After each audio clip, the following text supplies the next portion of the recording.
This next video is going to briefly talk about how antimicrobials work, and then we're going to dive into methods of physical control, of which there are quite a few. So we're going to see how long it takes to get through some of that, and it might divide this video into two. We'll see.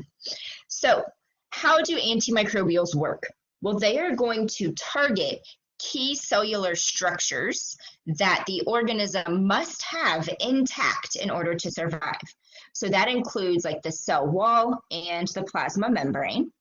Because remember, the cell wall is kind of what helps organisms withstand turgor pressure, and it maintains the integrity and strength and shape of the cell. Then the plasma membrane regulates what goes in and out of the cell. So if either of these structures are severely compromised, then this cell may lyse.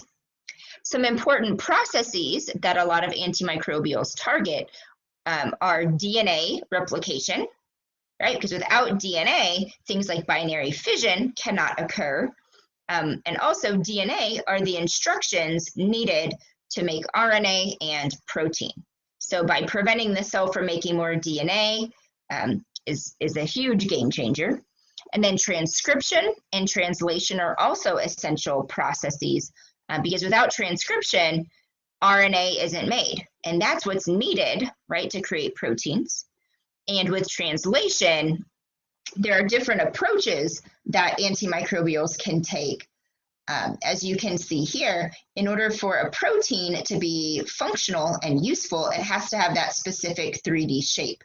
So some antimicrobial agents are going to target folded functional proteins and make it so that they are denatured and can no longer work.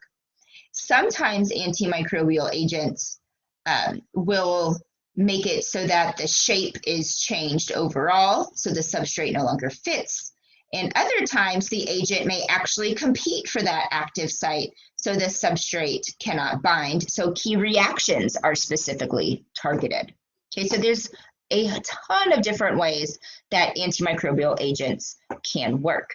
And so some types of antimicrobial agents are going to be like antibiotics, right? Drugs that we can take that target these processes, but we can also control microbial growth by controlling the physical environment. And so those are going to be methods of physical control, because as we've talked about, right, things like temperature and pH can alter the protein structure and cause them to denature. And then we have other things that we haven't talked about quite as much: radiation, filtration, a little bit of ultrasonic waves and cold. But we're going to talk about these top ones a little bit more. So heat is actually the most common form of physical control. And we divide heat really into two different categories: moist heat, right, which is where water is involved, hot water, boiling water, or steam, things like the autoclave, right, or superheated steam. So it needs temperatures from roughly 60 to 135 degrees Celsius. Compared to the other type of heat, which is dry heat, think about a Bunsen burner or an oven. Those temperatures are going to be much higher for dry heat, okay? So with moist heat, as I mentioned, it operates at a lower temperature, but it also needs a shorter exposure time than dry heat because water is involved, and water can help, speed up the denaturation process, for instance. So because water is involved, it needs a less exposure time. So a lot of times moist heat actually controls microbial growth by causing coagulation and then, of course, denaturation of proteins. So moist heat can be very, very effective. Again, with the autoclave is what we use in the lab in order to reach sterilization. So with our dry heat, again, higher temperatures are needed. And because water's not involved, sometimes this can actually stabilize some protein configurations at lower temperatures. And so we need to go up above 160 degrees Celsius, really bring in that extreme heat in order to make these approaches effective. and dry heat is going to kill by oxidizing cells and essentially eventually burn them to ashes, so completely killing the organism. So when we're thinking about using heat to control microbial growth, we have to consider two factors: temperature and exposure time. Okay, now, especially if we're trying to reach sterilization, look at this table here. Moist heat, 121 degrees Celsius for 15 minutes. But if you want to do this super quickly, right, and you want to sterilize something in 3 minutes, you're going to have to go up to about 134 degrees Celsius. Okay, but check out dry heat. Kind of compare these numbers. If we're using a dry heat at 121 degrees Celsius, we need 600 minutes in order to sterilize something, whereas we only needed 15 minutes for moist heat. Again, water really helps kind of break things down, and so that's why the time difference is so extreme.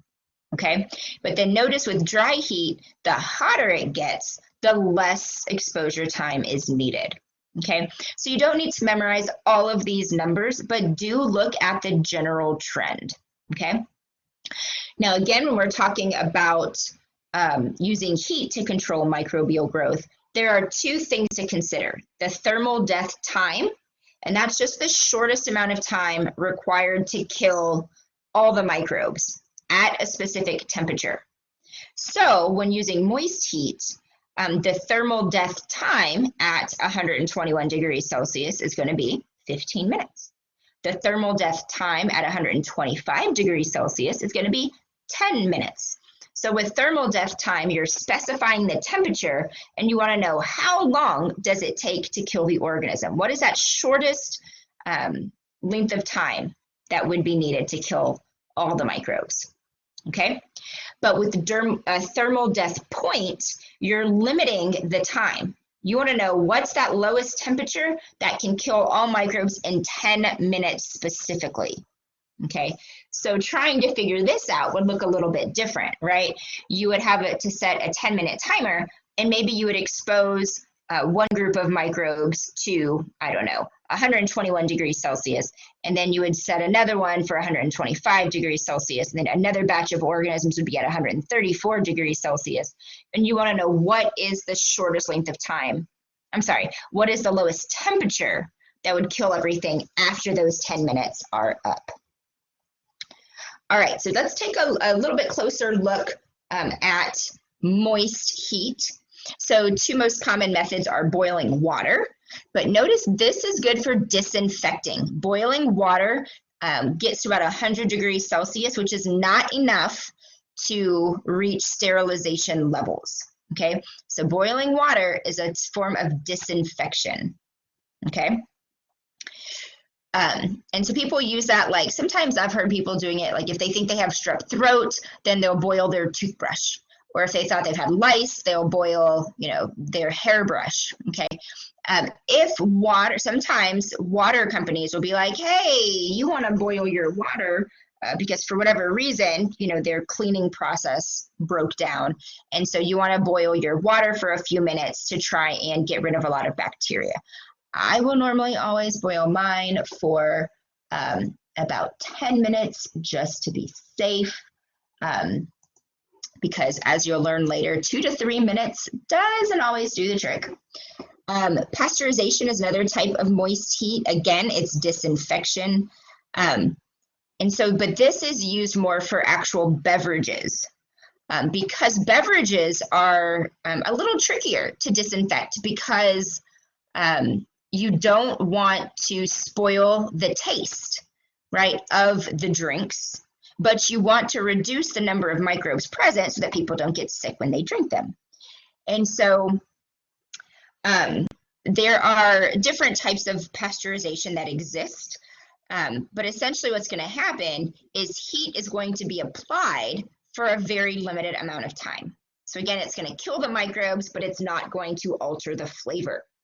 And so we have two types here that we're going to talk about: HTST, high temperature short time. That's at 72 degrees Celsius for 15 minutes. And that's what typically is done for things like milk and other dairy products that need to be refrigerated.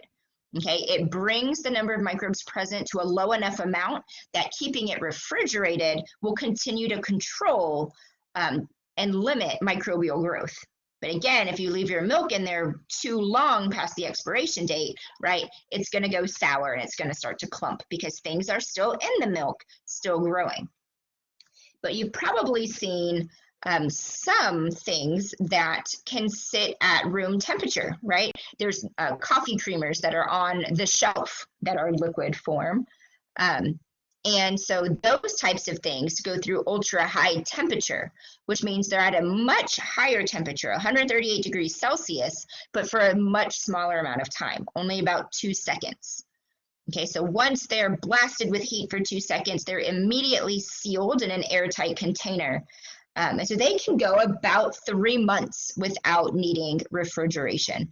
So if you walk into like IHOP and they have, you know, half and half sitting on your counter, you don't have to panic because they're room temperature.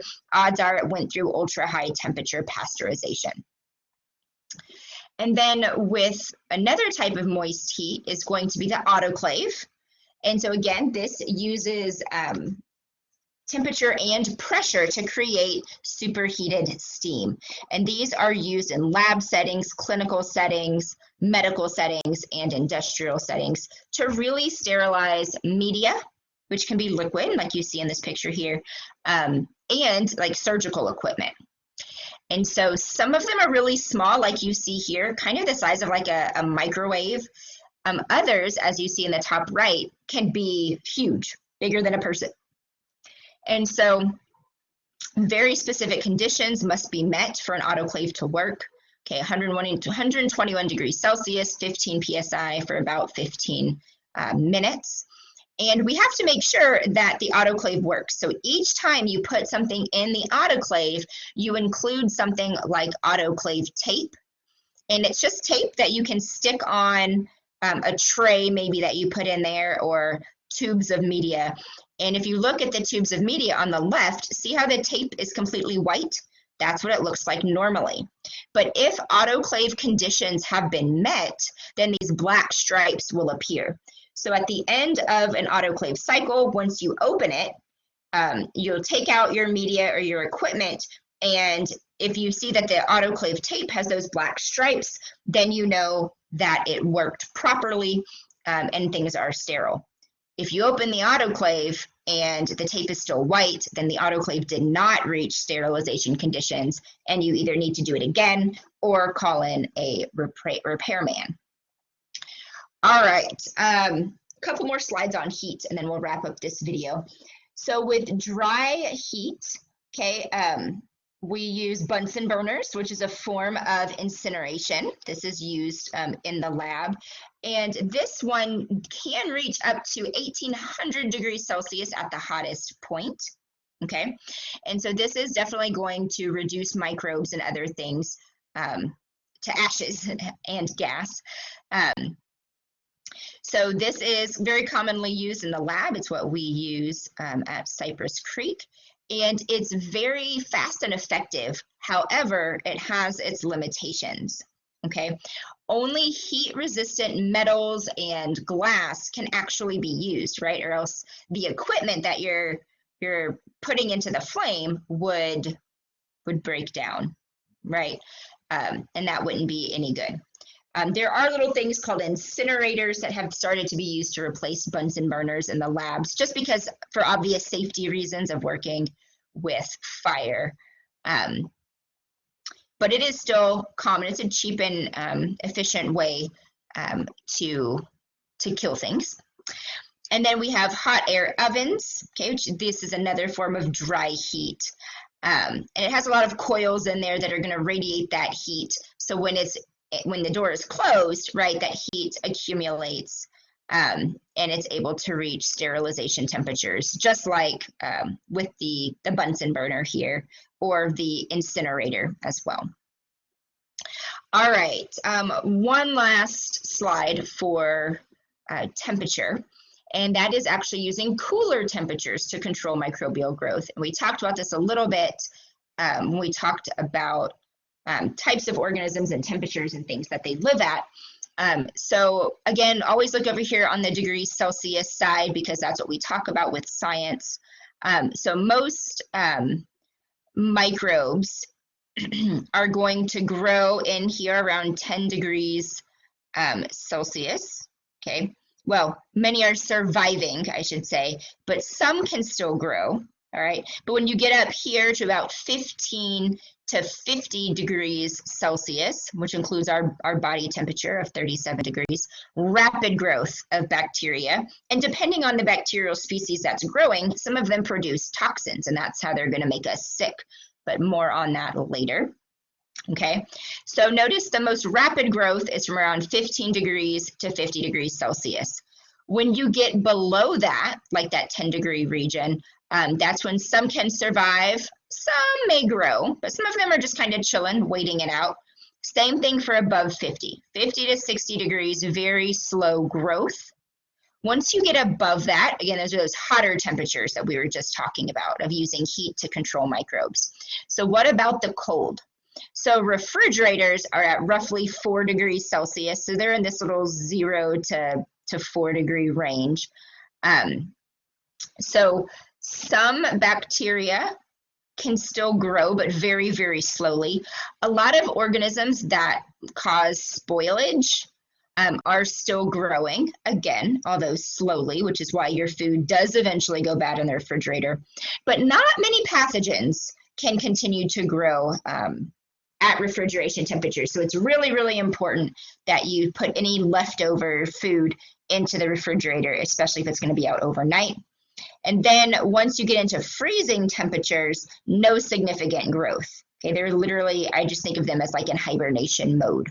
Okay, so they're not necessarily dying, but they cannot grow at all. Okay, all right, so there's a lot on temperature as a means of controlling bacterial growth. So let's go ahead and stop this video here, and we'll move on to other forms of control in the next video.